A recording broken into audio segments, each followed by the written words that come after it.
जय श्री हरि। देवउठनी एकादशी की सच्ची कथा। चलिए शुरू करते हैं।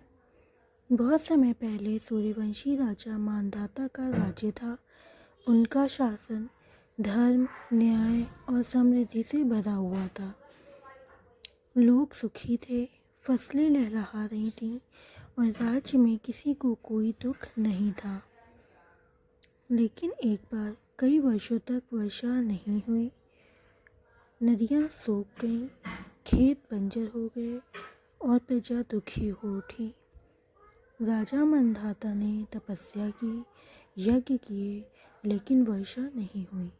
हताश होकर राजा ने ऋषियों से पूछा, हे मुनिवर, मैंने सब यज्ञ किए, पूजा की, फिर भी वर्षा क्यों नहीं हो रही?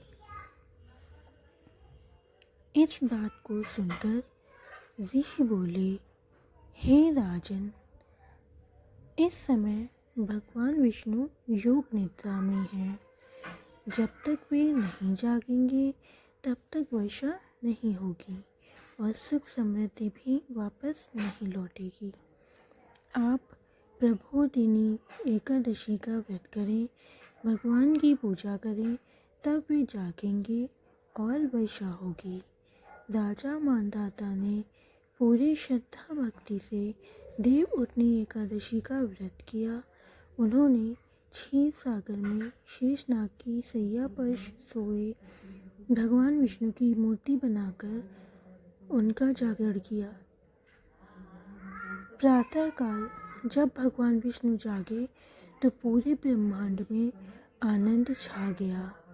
चारों ओर वर्षा हुई, धरती हरी भरी हो गई और प्रजा का कष्ट मिट गया। भगवान विष्णु ने कहा, जो भी भक्त श्रद्धा से देवउठनी एकादशी का व्रत करेगा, उसके जीवन से अंधकार मिट जाएगा और सुख समृद्धि का प्रकाश फैलेगा। तभी से यह व्रत करने की परंपरा चली आ रही है। इस दिन भगवान विष्णु की पूजा, तुलसी विवाह और दीपदान करने से जीवन के सारे दुख समाप्त हो जाते हैं।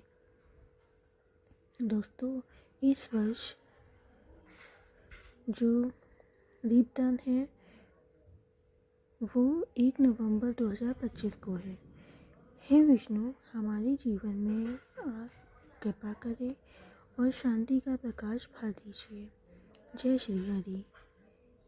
1 नवंबर को सबसे बड़ी एकादशी, जिसे देवउठनी एकादशी भी कहते हैं, वो मनाई जाएगी। दोस्तों, जय